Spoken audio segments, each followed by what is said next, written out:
Hello everyone, welcome to KD academy. Like, share and subscribe कीजिए और press the bell icon. Hello everyone, welcome back to KD academy. आज हम बात करेंगे chapter number 4 की, नारायण हेमचंद्राचार्य।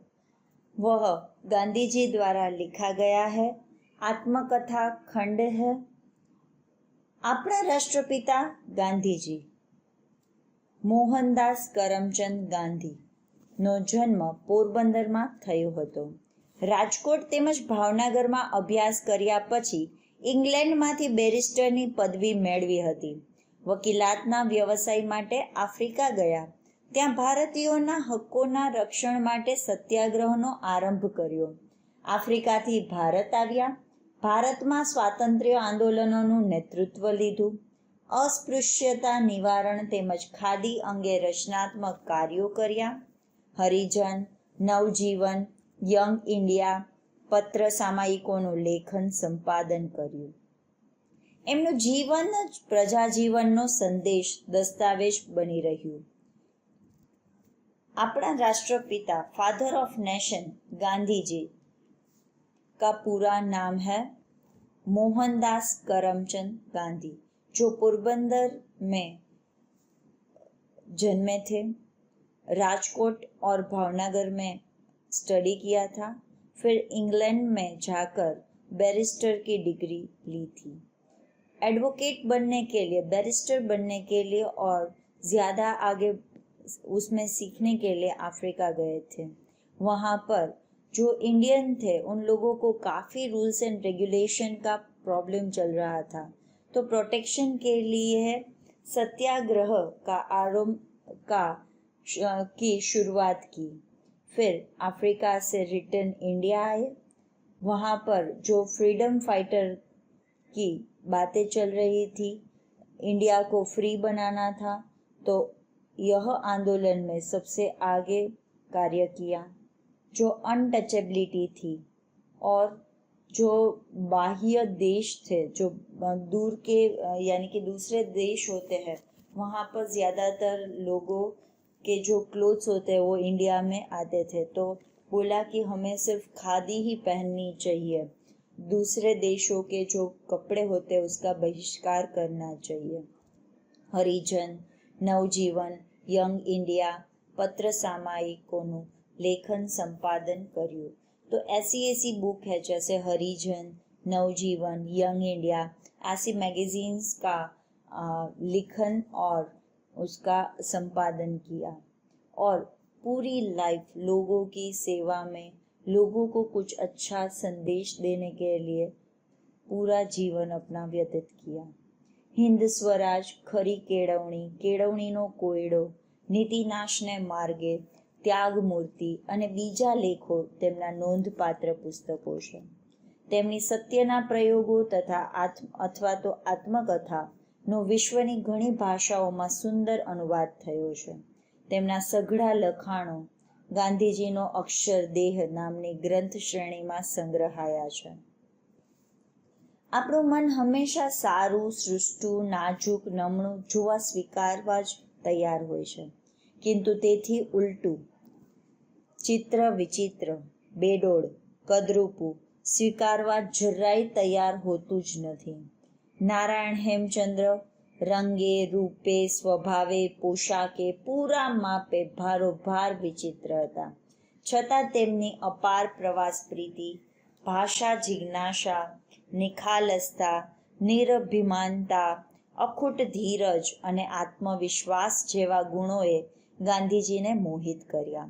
મનુષ્યના બાહ્ય વ્યક્તિત્વ કરતાં તેના આંતરિક સૌંદર્યને પરખવાની, પામવાની ગાંધીજીની આત્મસૂઝ આપણને આકર્ષે છે. મહાપુરુષો કોઈના પોશાક સામું જોતા નથી, તેઓ તેના હૃદયને તપાસે છે. કાર્ડિનલ મેનિંગ વિશેની નારાયણ હેમચંદ્રની આ માર્મિક ઘટના, માર્મિક ટકોર આપણા બંધ આંતર દ્વારને ખોલવાની, સમજવાની ગુરુ ચાવી આત્મકથા ખંડ 1નો આ ગદ્યખંડ આપણને સમજાવી જાય છે, જેનો આનંદ ઓછો કરીએ તેટલો ઓછો, ખરું ને?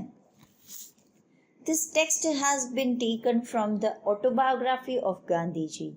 In this lesson, through Narayan Hemchandra was strange in his outlook, nature, voice, dress, etc. Gandhiji was impressed by his interest in touring, curiosity in learning different languages, open heart, patience, and self confidence. Gandhiji's sense of recognizing a person's inner mind then his outlook was praiseworthy. Great persons examine a person's heart, not his dress. Narayan Hemchandra's remark for Cardinal Manning shows us the key to open our locked hearts. Let's enjoy it. यानी कि हम क्या करते हैं कि जो आंतरिक हमारा सौंदर्य है वो कोई भी पहचानता नहीं है, लेकिन बाहर का हमारा जो अपीयरेंस होता है, बाहर का जो दिखावा हम करते हैं, उससे ही लोग हमें जजमेंट करने लगते हैं। लेकिन गांधी जी ने नारायण हेमचंद्राचार्य में वो नहीं देखा। और कार्डिनल मैनिंग ने भी बताया कि कभी भी आपको कोई भी पर्सन जो महापुरुष होते हैं वो कभी भी किसी के क्लोथ्स नहीं देखते हैं कि आपने कैसे कपड़े पहने हैं, आपने कैसा मेकअप किया है, वो कोई भी नहीं देखता है कि आपके बाल कैसे हैं, आप दिखते कैसे हो, आपका कलर कैसा है, ये कुछ भी नहीं देखते। वो सिर्फ हार्ट को ही देखते हैं। आज અરસામાં સ્વનારાયણ હેમચંદ્ર વિલાયતમાં આવ્યા હતા। લેખક તરીકે તેમનું નામ મેં સાંભળ્યું હતું। તેમને હું નેશનલ ઇન્ડિયન એસોસિએશનવાળા મિસ મેનિંગને ત્યાં મળ્યો। મિસ મેનિંગ જાણતા હતા કે મને બધાની સાથે ભળતા નહોતું આવડતું। હું તેમને ત્યાં જ જતો ત્યારે મૂંગે મોઢે બેઠો રહેતો। કોઈ બોલાવે તો જ બોલું। यही ड्यूरेशन थी जब जो स्व नारायण हेमचंद्र है वह फर्स्ट टाइम फॉरेन में आए थे। एज अ ऑथर मैंने नाम तो सुना था और मैं भी वहाँ पर नेशनल इंडियन एसोसिएशन थी, उसमें मैं भी था, जिसमें मिस मैनिंग को मैं वहाँ पर मिला था। मिस मैनिंग मुझे ऑलरेडी पहचानते थे कि मैं कैसा हूँ। मैं ज़्यादातर किसी के साथ मिलजुल नहीं सकता, मैं सिर्फ चुपचाप बैठा रहता था और अगर कोई मुझे बुलाने के लिए आए तो ही मैं बोलता था। तेमने नारायण हेमचंद्रनी ओळखाण करावी और उसी टाइम पर नारायण हेमचंद्र से मेरा इंट्रोडक्शन करवाया। नारायण हेमचंद्रने अंग्रेजी नહોતું આવડતું। તેમનો પોશાક વિચિત્ર હતો। બેડોળ પાટલું પહેર્યું હતું। ઉપર ચોડાઈ ગયેલો કાંઠલે મેલો બદામી રંગનો કોટ હતો। નેકટાઈ કોલર ન હતા। કોટ પારસી ઘાટનો પણ ડોળ વિનાનો। માથે ફૂમતાવાળી ઊનની ગૂંથેલી ટોપી હતી। તેમણે લાંબી દાઢી રાખી હતી। नारायण हेमचंद्राचार्य को इंग्लिश नहीं आता था। क्लोथ्स भी काफ़ी डिफरेंट था। कपड़े अगर उसने पैंट पहना था तो वो भी ठीक ठाक था और ऊपर ऐसे ही डल अनटाइडी, ऊपर एकदम से जो हम बोलते हैं कि वो क्लोथ्स के ऊपर ऐसे क्रीज हो जाती है, वैसा उसका ऊपर का कोट था और उसका कलर था जो पीच कलर होता है और थोड़ा सा ब्राउनिश कलर, ये दोनों का कॉम्बिनेशन करके था बादामी कलर। नेकटाई कॉलर थी नहीं, पूरा पारसी जो लोग पहनते हैं उस टाइप का कोट था, लेकिन इतना परफेक्शन वाला नहीं था। सिर पर जो टोपी थी वो भी कैसी थी, वुलन थी और उस पर एक छोटा सा फुमता था, यानी कि बंच किया हुआ वुल था और काफ़ी बड़ी बियर्ड थी। कद एक वड़िયું, ઠીંગણું કહીએ તો ચાલે। મોં ઉપર શીડીના ડાઘ હતા। ચહેરો ગોળ, નાક નહીં અણીદાર, નહીં ચીબું, દાઢી ઉપર હાથ ફર્યા કરે। बॉडी सिंगल था, शॉर्ट थे और पूरे चेहरे पर ऐसे ऐसे धब्बे थे। कोई डिजीज के बाद जैसे धब्बे हो जाते हैं ना, वैसे थे। पूरा का पूरा फेस एकदम राउंड था, नोज एकदम से शार्प नहीं और एकदम से बैठा हुआ नहीं, और पूरे दिन वो सिर्फ अपनी बियर्ड पर ही हाथ घुमाते रहते थे।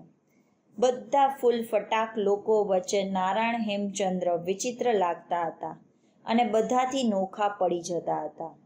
આપનું નામ મેં બહુ સાંભળ્યું છે, આપના કોઈ લખાણો પણ વાંચ્યા છે, આપ મારે ત્યાં આવશો?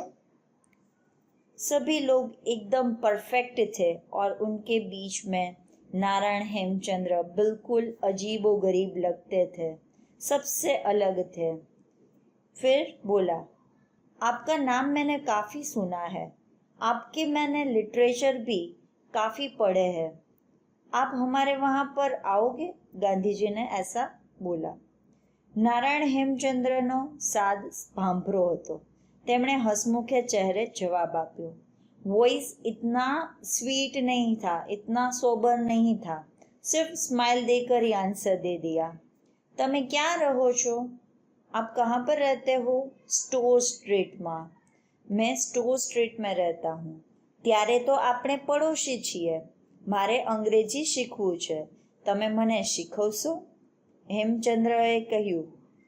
यहाँ पर हेमचंद्र ने कहा कि तो आप मेरे पड़ोसी हो, मुझे इंग्लिश सीखना है, क्या आप मुझे सिखाओगे? मैं जवाब आप्यो, जो आपने कई मदद કરી શકું તો રાજી થાઉં, મારાથી બનતી મહેનત જરૂર કરીશ. आप कहो तो हूँ आपने ત્યાં आविश. मैंने बोला, यानी कि गांधी जी ने कहा कि हाँ, मेरे से जितनी भी हेल्प हो जाएगी तो मैं आपकी हेल्प करूँगा और मुझे खुशी भी होगी, और अगर आप कहोगे तो मैं आपके वहाँ आ जाता हूँ. ना ना, હું જ તમારે ત્યાં આવીશ, મારી કને પાઠમાળા છે તે હું લેતો આવીશ.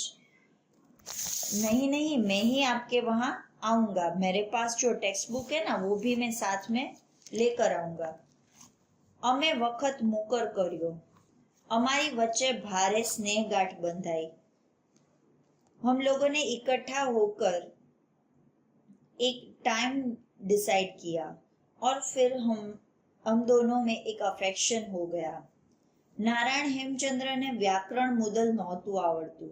ઘોડો ક્રિયાપદ બને ને દોડવું નામ બને, આવા વિનોદી દાખલા તો મને કેટલાય યાદ છે, પણ નારાયણ હેમચંદ્ર મને પી જાય તેવા હતા. મારા અલ્પ વ્યાકરણથી એ કાંઈ મોહી જાય તેવા ન હતા. તેમને વ્યાકરણ ન આવડે તેની શરમ તો હતી જ નહીં. नारायण हेमचंद्र को ग्रामर बिल्कुल से आता ही नहीं था. वो घोड़ो जो शब्द है उसको क्रियापद बोलते हैं, और जो रनिंग लेना है दौड़વું उसको वो नाम बोलते थे. तो पता नहीं था कि वर्ब कहाँ पे लिखना है, नाउन किसको बोलते हैं, प्रोनाउंस कैसे लिखने हैं, वो कुछ नहीं पता था. और ऐसे तो कितने मेरे पास इंसिडेंट हो गए कि जिससे आप हंस सको. विनोदी यानी कि हंसना. बट नारायण हेमचंद्र तो टोटली डिफरेंट थे. वो मुझे भी मार दे देते, ऐसे थे. आप कुछ ऐसा मत सोचना कि मेरे पास इतना ही ग्रामर का नॉलेज है तो वो मेरे से काफी लगाव करने लगेंगे. उनको तो जो नहीं आता था, अगर ग्रामर नहीं आता तो बिल्कुल वो शर्म नहीं रखते थे. लाइफ में हमें भी ऐसे ही करना चाहिए कि अगर हमें कोई चीज़ में दिक्कत होती है तो हमें वो अच्छे से समझनी चाहिए, किसी को रिप्रेजेंट करनी चाहिए. अगर हम शर्मा जाएंगे कि नहीं नहीं मैं ये किसी से पूछूंगा नहीं, तो हो ही नहीं सकता कोई आपको सिखा सके. હું કંઈ તમારી જેમ નિશાળમાં શીખ્યો નથી. મને મારા વિચારો જણાવવામાં વ્યાકરણની જરૂર નથી જણાઈ. જુઓ, તમને બંગાળી આવડે છે, મને તો બંગાળી આવડે છે. હું બંગાળમાં ફર્યો છું. મહર્ષિ દેવેન્દ્રનાથ ટાગોરના પુસ્તકોનો તરજુમો તો ગુજરાતી પ્રજાને મેં જ આપ્યો છે ને. મારે તો ઘણી ભાષામાંથી ગુજરાતી પ્રજાને તરજુમા આપવા છે. તે કરવામાં હું શબ્દાર્થને નથી વળગતો. ભાવાર્થ આપું એટલે મને સંતોષ. મારી પછી બીજાઓ ભલે વધારે આપે. હું તો વગર વ્યાકરણે મરાઠી જાણું, હિન્દી જાણું ને હવે અંગ્રેજી જાણતો થવા લાગ્યો. મારે તો શબ્દ ભંડાર જોઈએ. તમે એમ ન જાણતા કે એકલા અંગ્રેજીથી મને સંતોષ થવાનો છે. મારે તો ફ્રાન્સ જવું છે, ફ્રેન્ચ શીખી લેવું છે. હું જાણું છું કે ફ્રેન્ચ સાહિત્ય બહોળું છે. બનશે તો જર્મની પણ જઈશ ને જર્મન ભાષા सीखी लईश.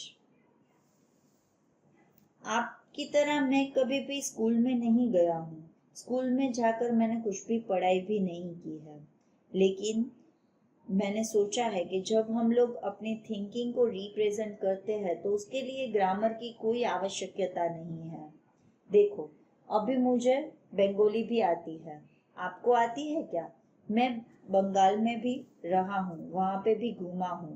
महर्षि देवेंद्रनाथ टैगोर की जो बुक्स होती है उसमें मैंने ट्रांसलेशन कर कर गुजराती लोगों को मैंने वो दी है. काफ़ी समय मैंने गुजराती लोगों को अलग अलग लैंग्वेजेस का एक्सपीरियंस करवाया है.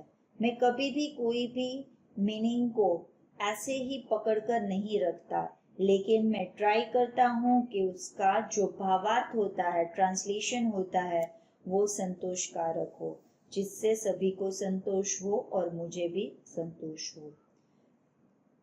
मेरे लिए कोई भी ज़्यादा अगर सीखने का प्रयत्न करने वाला हो तो मैं उसे जरूर वेलकम करता हूँ. मैं बिना ग्रामर का मराठी लैंग्वेज जानता हूँ, हिंदी जानता हूँ. नाउअडेज अभी तो इंग्लिश भी जानने लगा हूँ.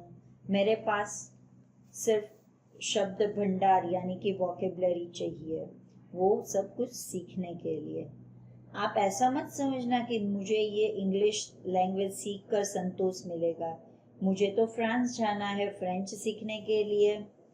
फ्रेंच मैंने सुना है कि फ्रेंच जो कल्चर है, वहाँ की जो ट्रेडिशन है, वहाँ की जो लिखी गई बुक्स वगैरह है, वो काफ़ी ज़्यादा अमाउंट में है.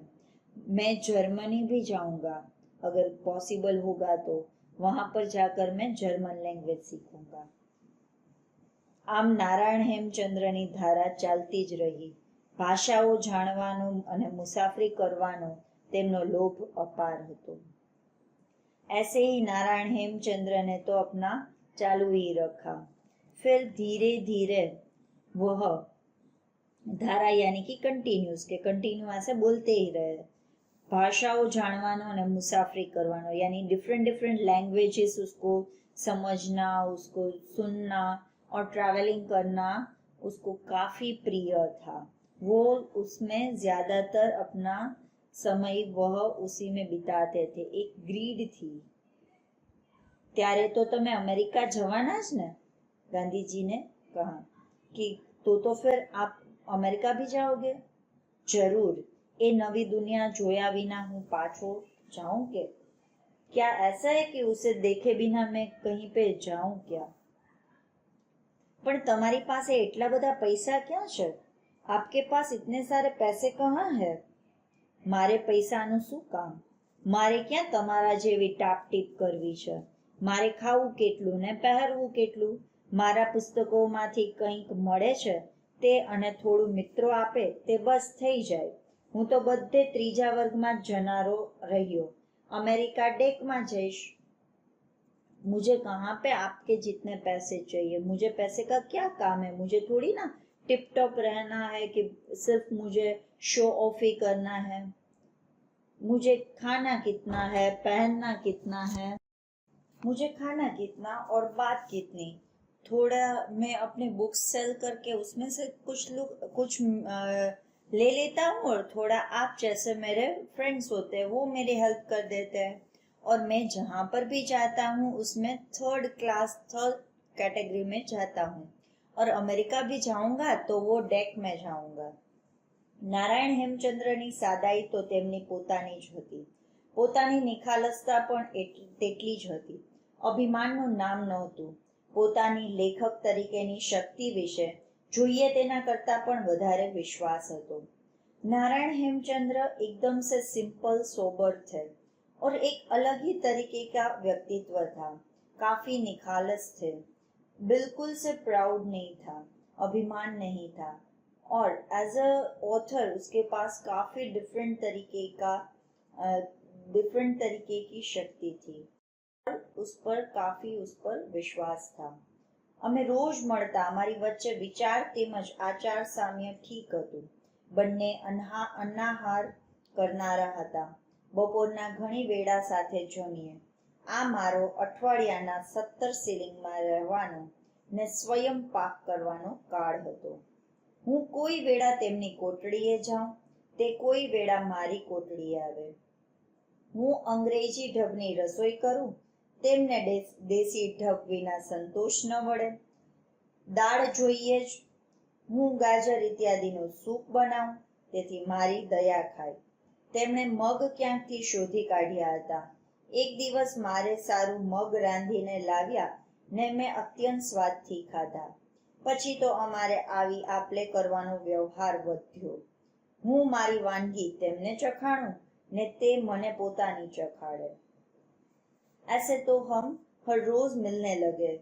फिर हमारे दोनों की थिंकिंग, जो मेंटालिटी थी, वो दोनों में सिमिलरिटीज अभी लगने लगी. दोनों साथ में ही फूड लेते थे, अनाहार यानी कि खाना भी साथ में ही खाते थे. दोपहर को कभी कभी साथ में हम लोग खाना ले लेते थे. यह मेरा पूरे वीक के अंदर सिर्फ 17 सिलिंग ही यूज करने का तरीका था और खुद को ही ऐसे रखने का तरीका मैंने निकाल लिया था.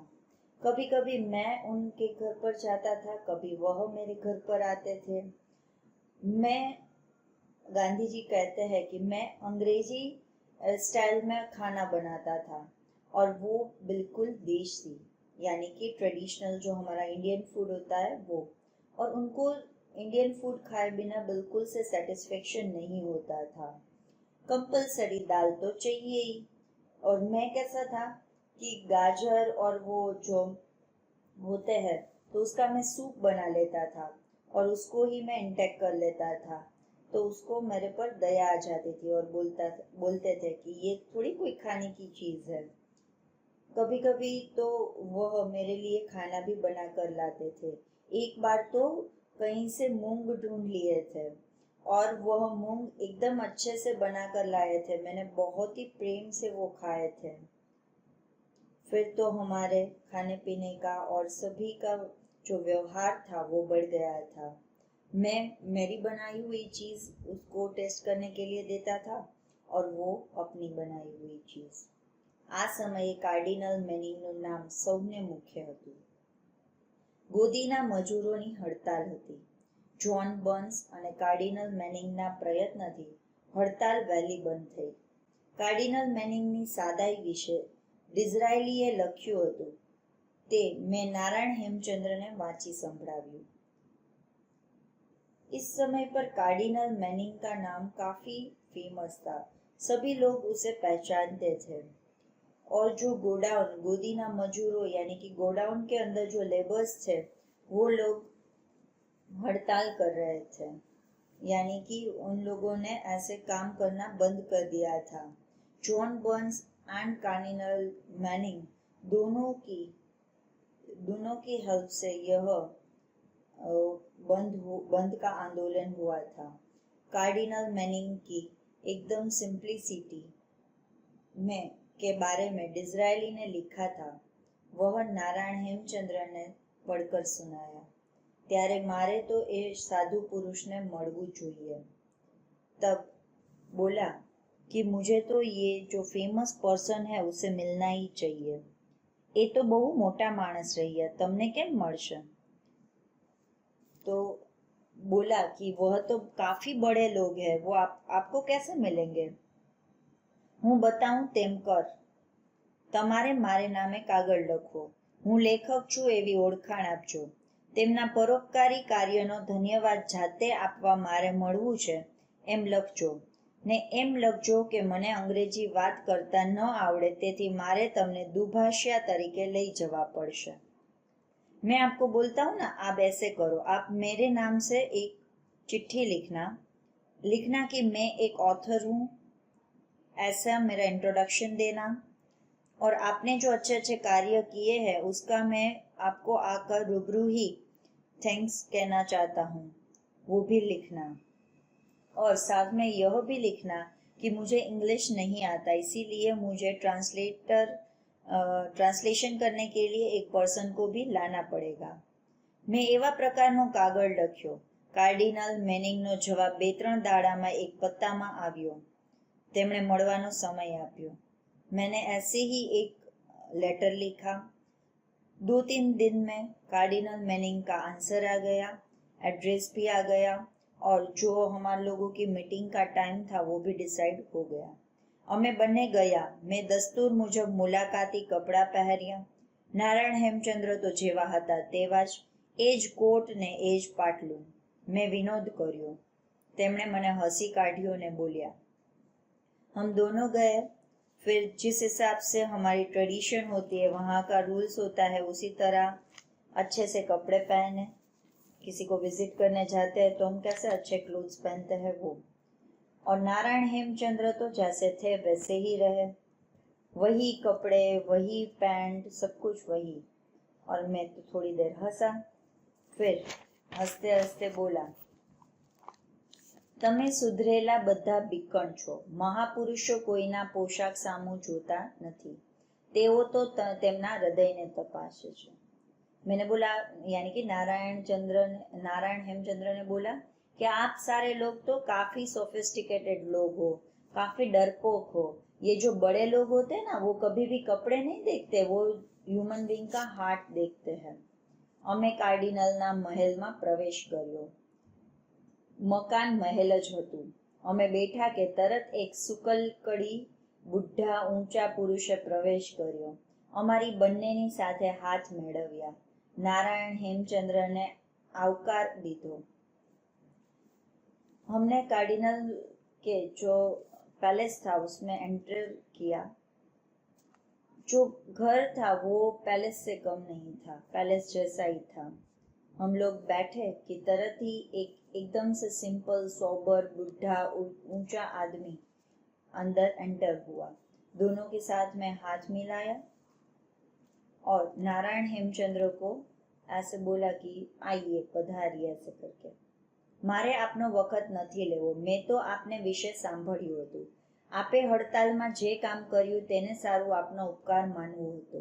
દુનિયાના સાધુ પુરુષોના દર્શન કરવાનો મેં રિવાજ રાખ્યો છે, તેથી આપને મેં આટલી તસ્દી આપી। આ વાક્યોનો તર્જુમો કરી દેવાનું મને નારાયણ हेमचंद्रे ફરમાવ્યું। नारायण हेमचंद्र ने बोला कि मैं आपका टाइम लेने के लिए नहीं आया हूँ, मैंने आपके बारे में काफ़ी सुना है। आपने जो आंदोलन के समय पर जो अच्छा काम किया है उसका मैं उपकार मानने के लिए यहाँ पर आया हूँ। मुझे पूरे वर्ल्ड के अंदर जो महापुरुष होते हैं उन लोगों के दर्शन करने का एक रिवाज रखा है। बस इतना ही बोलना था। और यह सेंटेंस का ट्रांसलेशन करने के लिए गांधी जी को कहा। તમે આવ્યા તેથી હું રાજી થયો। ઉમેદ રાખું છું કે તમને અહીંનો વસવાટ અનુકૂળ આવશે ને અહીંના લોકોની તમે ઓળખાણ કરશો। ઈશ્વર તમારું ભલું કરો। આમ કાર્ડિનલ બોલ્યા ને ઊભા થયા। कार्डिनल ने बोला कि आप यहाँ पर आए हो, मैं काफ़ी खुश हूँ। मैं ऐसी आपसे उम्मीद रखना चाहता हूँ कि आपको यहाँ पर जो फैसिलिटी है, जो रहने का तरीका है, वो सब कुछ आपको अच्छा लगेगा। आप लोगों के साथ अपना इंटरेक्शन करना, भगवान आपका भला करे। एक वेळा नारायण हेमचंद्र मारे ત્યાં ધોતિયું ને પહેરણ પહેરીને આવ્યા। ભલી ઘરઘરિયાણીઓ એ બારણા ઉઘાડીને બીની મારી પાસે આવી। મારા ઘર તો હું બદલ્યા જ કરતો, એ વાંચનારને યાદ હશે, ને બોલી, કોઈ ગાંડા જેવો માણસ તમને મળવા માંગે છે। હું દરવાજે ગયો ને નારાયણ हेमचंद्रને જોયા। હું આભો જ બની ગયો। તેમના મુખ ઉપર રોજના હાસ્ય સિવાય કંઈ જ ન મળે। एक बार की बात है, नारायण हेमचंद्र ऑलवेज मेरे घर पर आते थे। तब एक जो पतला सा कपड़ा होता है उसको नीचे पहरण की तरह पहनकर वो आए थे। धोतियों बोलते हैं उसको, धोती। और आसपास की जो लेडीज थी वो सारी अपने घर के जो दरवाजे थे वे खोलकर बैठी वहां पर। उसमें से एक यहाँ पर आई और बोली कि कोई ऐसे पागल जैसा आदमी आपको मिलने के लिए आया है। मैं दरवाजे पर गया तो देखा कि नारायण हेमचंद्राचार्य है। मैं तो ऐसे देखते ही रह गया, लेकिन नारायण हेमचंद्र के फेस पर हर रोज की तरह जैसा स्माइली फेस था वैसा ही मिला। आप लोग को ये याद होगा कि मैं ऑलवेज मेरे घर बदलते रहता हूँ, પણ તમને છોકરાઓએ કનડગત ન કરી? आपको यहाँ पर किसी भी बच्चे ने हैरान परेशान नहीं किया? મારી પાછળ દોડતા હતા, મેં કંઈ ધ્યાન ન આપ્યું એટલે તેઓ શાંત થઈ ગયા। મને જવાબ મળ્યો, वो लोग मेरे पीछे दौड़ रहे थे लेकिन मैंने कुछ अटेंशन नहीं दिया, इसीलिए वो चुपचाप वहीं पर रह गए और चले गए। નારાયણ હેમચંદ્ર થોડા માસ વિલાયતમાં રહી પારિસ ગયા। ત્યાં ફ્રેન્ચ અભ્યાસ આદર્યો ને ફ્રેન્ચ પુસ્તકોના તર્જુમા શરૂ કર્યા। તેમનો તર્જુમો તપાસવા પૂરતું ફ્રેન્ચ મને આવડતું હતું, તેથી તે જોઈ જવા કહ્યું। મેં જોયું કે તે તર્જુમો ન હતો પણ કેવળ ભાવાર્થ હતો। यानी कि फिर वहां से थोड़े दिन बाद इंग्लैंड में रहने के बाद पेरिस चले गए। वहां पर जाकर फ्रेंच स्टार्ट किया, फ्रेंच बुक्स को ट्रांसलेशन करना शुरू किया। तब फ्रेंच मुझे इतना नहीं आता था लेकिन समझ में आ जाता था, तो मैंने जो ट्रांसलेट किया हुआ जो पैराग्राफ था या तो बुक्स थी वो सारी देखी पढ़ी। तब मुझे पता चला कि ये टोटली ट्रांसलेशन नहीं है लेकिन सिर्फ उसका भावार्थ यानी कि उसका जो एक्चुअल में जो सीखने वाली और समझने वाली चीज है वही है यहाँ पर।